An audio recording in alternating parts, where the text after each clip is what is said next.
yesterday. All my troubles seem so far away. Now it looks as though they're here to stay.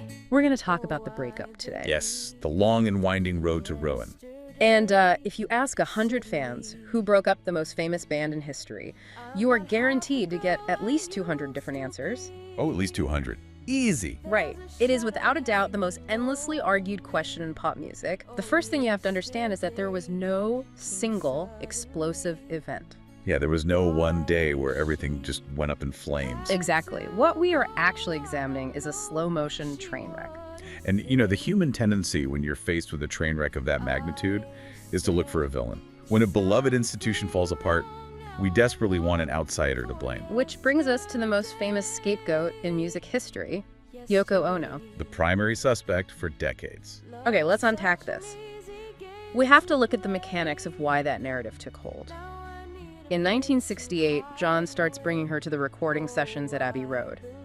And you have to picture the dynamic before she arrived. Right, it was a totally closed ecosystem. Yeah, the studio was an absolute sanctuary for the four of them. They had this unspoken, ironclad rule, no friends hanging around, and definitely no girlfriends. And the disruption wasn't just her physical presence, it was the geography of where she placed herself. Yoko didn't sit up in the visitors' gallery. Wait, she sat right in the middle of them? Exactly. She took up a permanent perch right next to the mixing desk. She physically inserted herself into the inner circle while they worked. And she wasn't just a passive observer, she was offering opinions on the music. Wow. Yeah. To the rest of the band, especially Paul and George. Absolutely. Making Yoko the sole villain requires you to ignore the massive structural fractures that were already destroying the foundation. I mean, Yoko only accelerated an existing collapse. Even Paul has come to her defense recently, stating plainly that John was totally in love with her. Well, and you can't fault a guy for falling in love. And I have to ask you, the listener, do you think it was just displaced grief? Was it simply easier for fans to point the finger at a new girlfriend than to admit their beloved heroes were sick of each other? That is exactly what it was. And you have to contrast Yoko's highly visible presence with someone who operated much more quietly but brought her own controversy, Linda Eastman. Right, she married Paul in March 1969. Yeah, and she didn't get nearly the same level of vitriol, but she wasn't spared the blame. Her controversy was entirely different, though. It wasn't about her critiquing vocal takes, it was about business. Because her father and her brother were high-powered entertainment lawyers. Right, and those are the exact lawyers Paul desperately wanted to manage Apple Corps. Which triggered complete paranoia among the other three. Utter paranoia. They viewed her family as a corporate Trojan horse. They suspected Paul was trying to get ultimate control of the band's money.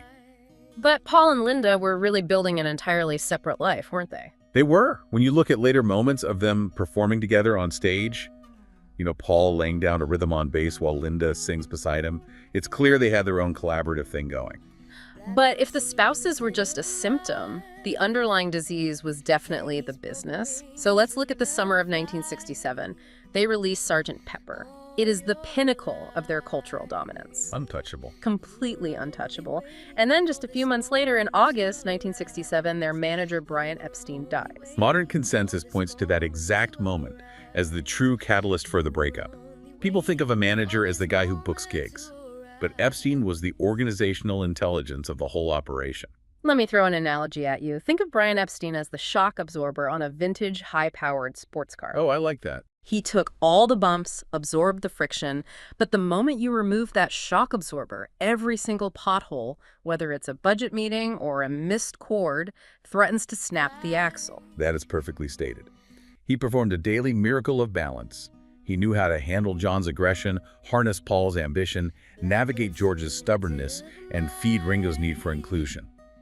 When he died, a massive leadership vacuum opened up overnight. And none of the four were equipped to fill it. Which brings us to the absolute chaos of Apple Corps in 1968. A total disaster. Hemorrhaging money daily. And that financial panic led to the formal dispute over who should take the reins. Paul pushes for Lee Eastman, but the others force in an aggressive American manager named Allen Klein. Yeah, over Paul's explicit objections. I have to stop you here because I've never entirely understood the Allen Klein piece of the puzzle. How does an accountant turn lifelong bandmates into literal enemies? Well, Klein didn't just audit their books. He structurally divided them. He created a formal legal wall between Paul and the rest of the band. He started restructuring royalties in ways that isolated Paul's interests. So he basically weaponized interpersonal annoyance into legal warfare. Exactly. He poisoned the well. He cemented the split. And history completely vindicated Paul's hesitation, by the way. Klein was later convicted of tax fraud in the U.S. Wow. Yet he rarely gets the blame he deserves because he wasn't a visible celebrity. He operated in the shadows.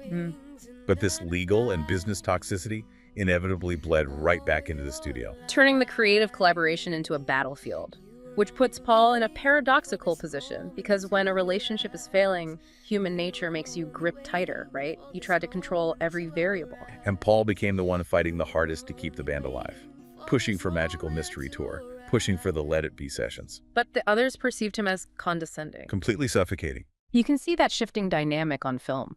The early days, John and Paul sharing a mic as equals, but then the Let It Be camera footage catches Paul talking to George as if George is a junior employee at a bank. Dictating exactly what he should play, note for note. It's incredibly painful to watch. So is it possible that Paul's desperate attempts to save the band were the exact things that suffocated it? By squeezing so hard, he crushed the life out of them. A textbook tragedy of good intentions. And nowhere was that suffocation felt more acutely than by George.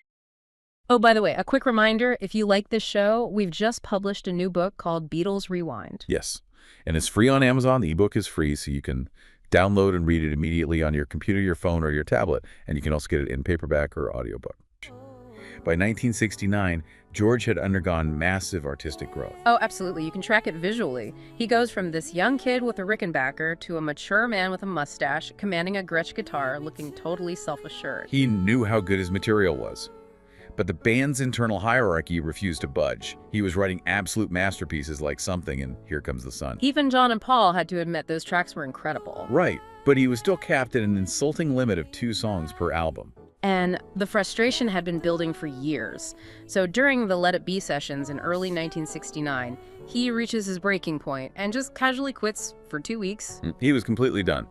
And the famous rooftop concert was actually born entirely from his strict ultimatum when he agreed to come back. The beautiful, tragic thing is that you don't even have to read the history books to know they were breaking up. You just have to listen to the records. It is an autopsy on vinyl. What's fascinating here is how their music acted as a real-time documentary of their psychological dissolution. Let's start with the White Album in late 1968. Calling that a cohesive band record feels like false advertising. It was essentially 4 solo records being recorded under the same roof. The physical isolation matched their emotional isolation. You have Paul recording tracks like Blackbird and Mother Nature's Son completely solo, acting as a one-man band. While John is on the other side of the building recording Julia entirely by himself. Then you move to Let It Be. Paul's Two of Us carries the massive weight of a long relationship. And then there's George's track, I, Me, Mine. And the mechanics of I, Me, Mine are so telling.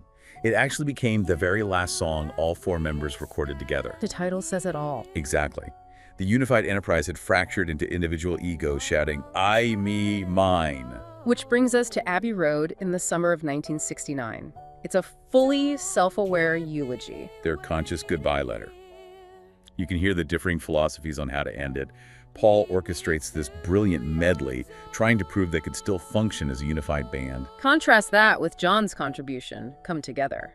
John is already in full post-breakup mode, detached, Demanding his songs be separate. and it all culminates in the end. That final line, the love you take is equal to the love you make. Poetic finality.